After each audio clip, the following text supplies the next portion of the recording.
안녕하십니까.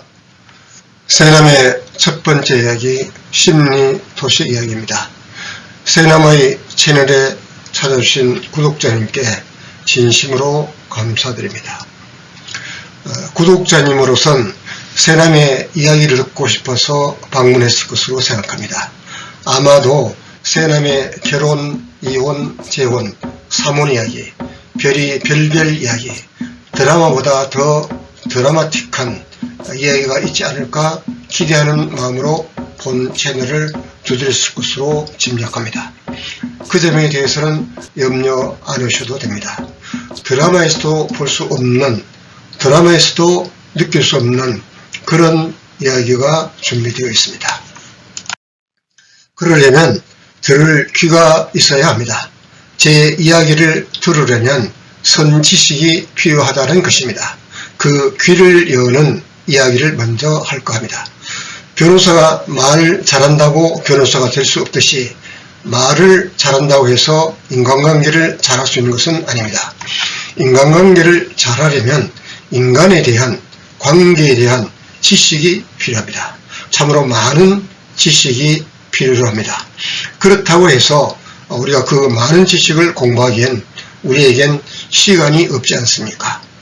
그래서 제가 20년 이상 이 분야에서 터득한 핵심 중에 핵심에 해당하는, 엑기스에 해당하는 지식을 공유하고자 합니다. 자, 시작해 보기로 합니다. 자, 마음을 평면으로 상징화하면 어떤 그림이 그려지죠. 자, 한번 가봅니다. 자, 마음은 뭘로 되어 있다? 성격으로 되어 있습니다. 성격이 다양하듯이 평면도 다양합니다. 성격을 평면으로 상징하면 다양한 성격을 표현할 수가 있습니다. 자, 이게 제시되어 있는 성격이 평면이 있는데 여기에 성격 이름을 붙여보자는 것입니다. 세모, 네모, 원이 있는데 세모는 모양이 각지고 뭐라 했죠? 그렇다면 이와 같은 것에 이름을 붙여보면 원하는 성격이 되겠죠. 네모라고 하는 것은 안정, 완벽, 이런 것을 의미합니다. 이와 같은 성격은 강박적 성격이라고 할 수 있습니다. 원은 성품이라고 합니다. 왜냐? 우리가 성격 중에서 가장 원만한 성격을 성품이라고 합니다. 그렇다면 요 원은 원만한 성격이다, 이렇게 이름을 또 붙일 수가 있습니다. 이번에는 세모와 네모 사이에 또 평면을 배열을 하면 이런 모양을, 이 모양 외에도 다양한 면을 생각할 수가 있지만 세모에서 네모로 발전하는 그런 형태의 대표적인 모양이 되겠습니다.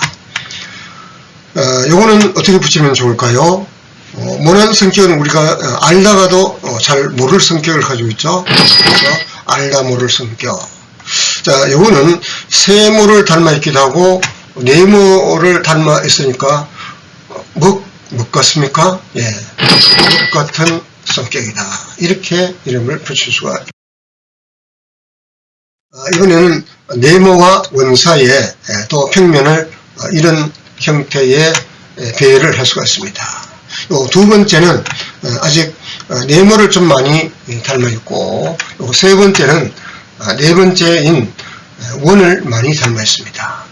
우리가 가장 좋은 성격을 성품이라고 했고, 그보다 낮은 단계를 성격이라고 합니다. 그 다음에 성질이라고 합니다. 그 성질보다 좀 더 까탈스럽고 날카로운 그런 것을 우리는 성깔이라고 합니다. 모양 그대로네요. 예, 이렇게 이름을 수삼아 요 세모는 모난 성격이라고 할 수가 있고, 또 세모에서 발전한 형태는 알다 모를 성격, 네모에 가까운 세모, 네모, 이렇다 할 이름 붙일 수가 없으니까 먹 같은 성격, 강박적 성격, 까칠까칠하죠. 성깔, 그 그 다음에 성격보다는 그래도 좀 부드러운 이것을 성질, 가장 좋은 성격을 원만한 성격, 원만한 성품, 이렇게 이름을 부여해 봤습니다. 자, 왼쪽부터 오른쪽으로 마음이 거친 정도로 배열을 해봤고, 왼쪽부터 오른쪽으로 마음이 원만한 정도로 발전되어 있는 것을 이렇게 표현해 봤습니다. 설명했다시피 원만은 운이 꽉 차다, 성격이 모난 데가 없이 부드럽고 너그럽다, 이런 뜻이 되겠습니다. 그래서 우리가 지향하는 성격은 원만한 성격을 지향하는 것입니다. 우리가 이 공부를 하는 것도 원만한 성격이 좀 되어보자는 것입니다. 자, 지금 마음 안에 마음이 있다. 그게 뭘까요? 그게 성격입니다.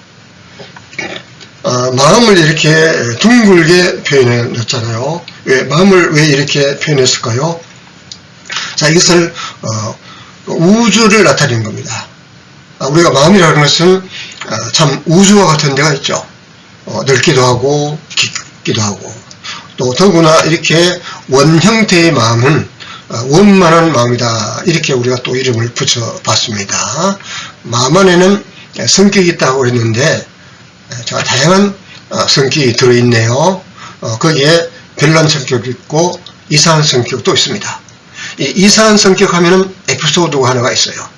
재혼한 아내가 제가 좀 별난 행동을 하면 어머 이상해, 어머 이상해, 이런 얘기를 자주 듣습니다.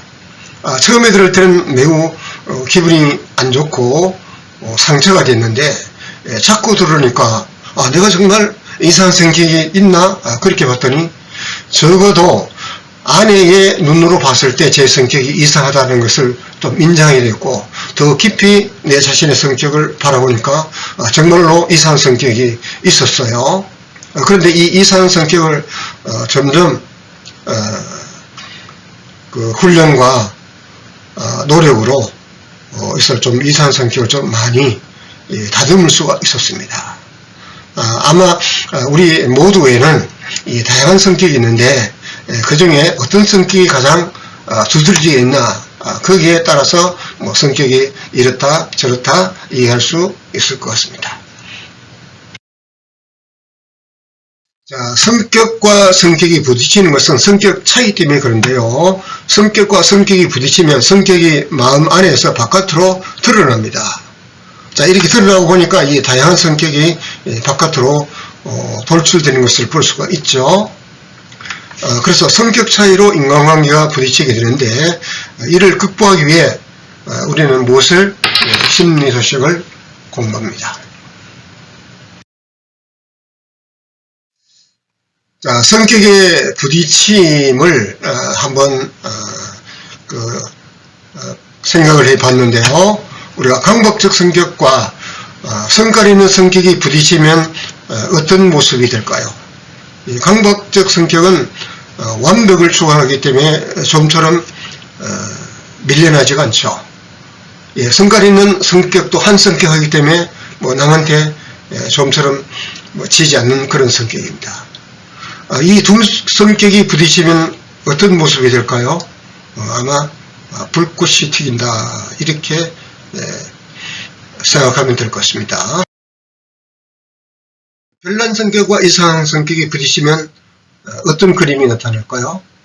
별난 성격도 별나기 때문에 만만치 않고, 이상한 성격도 이상하기 때문에 좀처럼 뒤로 물러나지 않습니다.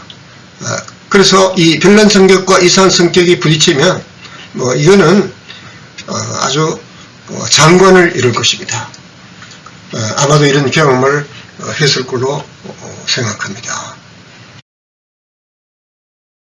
모난 성격과 원만한 성격이 부딪히면 어떤 일이 날까요? 모난 성격과 원만한 성격은 부딪힌다라는 말이 사실은 부적절합니다. 원만한 성격은 이렇게 모난 성격이 부딪히게 해도 오히려 원이 더 모서리가 깎여 나가서 더 원만한 원이 가득 찬 더 원 모양으로 성격이 바뀝니다. 무슨 얘기냐?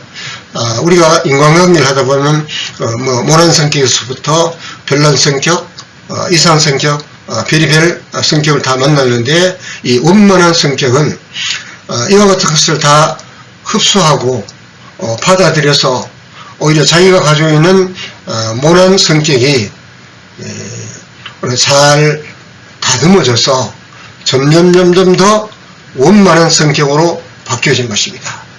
이와 같은 성격을 원만한 성격을 합니다. 그렇다면 우리가 지향하는 성격은 어떤 성격이 되어야 하겠습니까? 원만한 성격입니다. 그래서 이와 같은 그 지식과 훈련을 통해서 우리는 원만한 성격을 지향하는 것입니다. 끝나지 말고 성격을 별칭화해 보기로 합시다. 별칭화한다고 하는 것은 그 성격에다가 별칭으로 한번 붙여보자는 것입니다.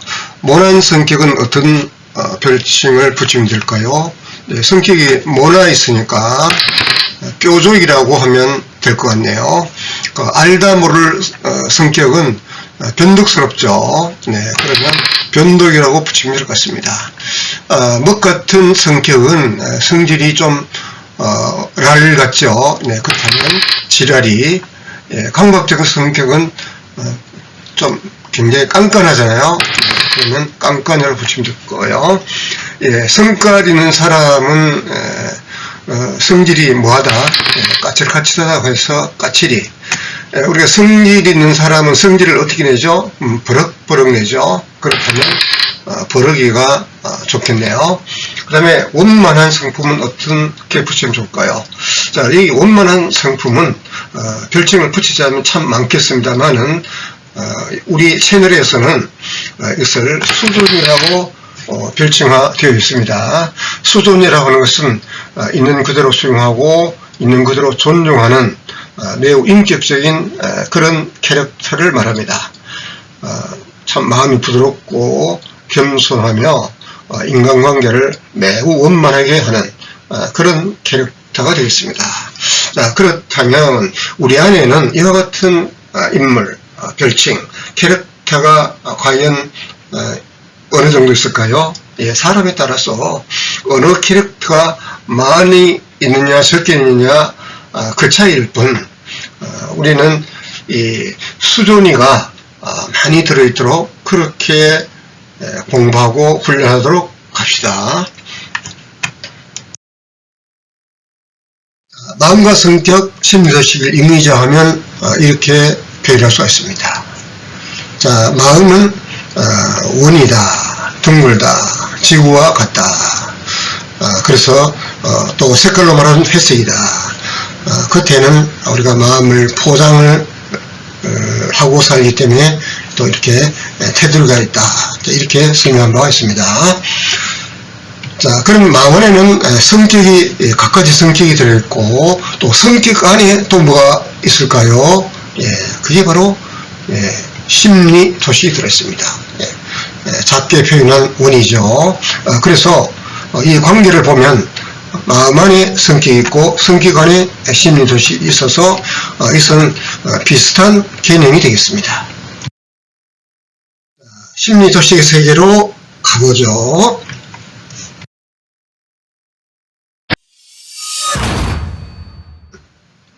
우리가 목표라고도 해야 되겠습니다. 매우 중요하고 분명해야 합니다. 심리 도식을 알면 현 무엇이 보인다? 현상은 바꿀 수 없어도 심리 무엇식은 바꿀 수가 있다. 따라서 심리 도식을 알면 운 무엇도 바꿀 수가 있다.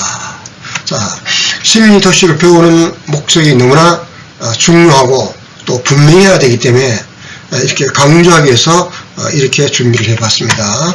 심리 도식을 알면 현상이 보입니다. 자, 현상은 바꿀 수 없어도 심리 무슨 식은 바꿀 수가 있다? 심리 도식은 바꿀 수가 있다. 따라서 심리 도식을 알면 어떤 일이 일어날까요? 네, 운명도 바꿀 수 있다. 그래서 우리가 시간을 할애해서 심리도식을 공부하자는 것입니다.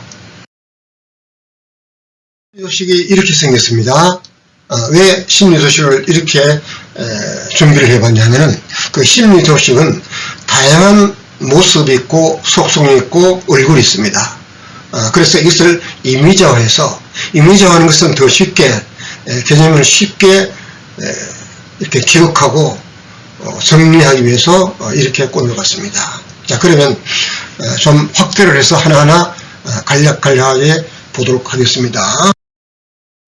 자, 우리가 조금 전에 봤던 거죠. 심리도식입니다. 심리도식을 또 이렇게도 심리도식을 이렇게도 상징할 수가 있습니다. 눈이 그려져 있죠. 심리도식을 귀로 상징해서 개념화할 수. 자, 이건 입이지 않습니까? 우리가 입을 상징화해서 심리도식을 개념으로 설명하면 이해가 잘 됩니다. 이건 손이네요. 심리도식은 이렇게 터치, 손과 같은 그런 속성을. 이건 코잖아요. 우리가 코는 후각, 냄새를 맡는데 우리가 이런 심리도식도 있습니다. 이거는 안경. 안경은 하나의 관점을 형성합니다. 심리도식은 관점을 가지고 관점에 따라 잔으로도 보이고 여인으로도 보이고 또 늙은 노파로도 보이는 관점에 따라서 바뀌는 것이죠. 심리도식은 바로 이런 얼굴을 하고 있습니다. 이거는 얼른 이해가 안 되죠. 그러면 넘어갑니다. 뭐죠? 깔때기입니다. 우리가 심리도식은 깔때기, 필터와 같은 그런 기능들을 가지고 있기 때문에 이와 같은 것으로도 심리도식을 이거는 문자잖아요. 우리가 심리도식은 문자와 같은 그런 속성을 가지고 있습니다. 이건 예쁘게 잘 꾸며놨네요. 심리도식은 이런 모양으로 꾸밀 수 있는 것도 이 심리도식이 있기 때문에 가능한 것입니다. 심리도식은 또 이런 면을 가지고 그 의미화시키고 상정해서 설명할 수가 있습니다. 심리도식은 반대죠. 아까는 좀 어리수 기분이 좋은데 지금은 싸우고 있네요. 심리도식은 이런 싸우는 모습을 가지고 있는 이런 것으로 설명하죠. 이런 탁구다이, 우리가 탁구를 비유해서 심리도식을 설명하고 개념하면 이해가 또 잘 되는 측면이 있습니다. 이거는 주먹과 손바닥, 여기서는 공격하고 방어하는 것을 이렇게 심리도식을 또 설명할 수가 있습니다. 여기서는 판사님이 지금 법정을 바라보고 있는 그런 그림입니다. 또 이런 그림에서도 우리가 심리도식을 비유해서 설명할 수가 있습니다. 자, 심리도식은 지금 전쟁 장면을 보고 있지 않습니까? 심리도식은 이 전쟁과 매우 깊은 관련을 가지고 있습니다. 우리가 원은 마음으로 상정화했고 우리가 마음 안에는 생각과 감정, 원한, 우리가 생각은 지, 느낌은 정, 원함, 욕구는 의, 그래서 지, 정, 의, 이렇게 또 심리도식을 표현할 수가 있습니다. 지금 원으로 되어 있는 것은 마음이라고 했습니다. 그러면 마음 안에 눈과 귀와 입이 들어있습니다. 그러면 이것이 뭐죠? 이것이 바로 얼굴이네요. 얼굴이라고 하는 것은 정신이 들어있다라는 그런 뜻이 되겠습니다. 심리도식을 또 이렇게 표현할 수가 있습니다. 이상으로 심리도식을 전부 아이콘화해서 표현해 봤는데, 이렇게 하는 것은 우리 심리도시를 보다 직감적으로 쉽게 개념을 정리하기 위해서 이렇게 만들어 봤습니다. 다음 시간에는 하나하나의 심리도시에 대해서 알아보는 그런 시간을 갖도록 하겠습니다. 네, 수고했습니다.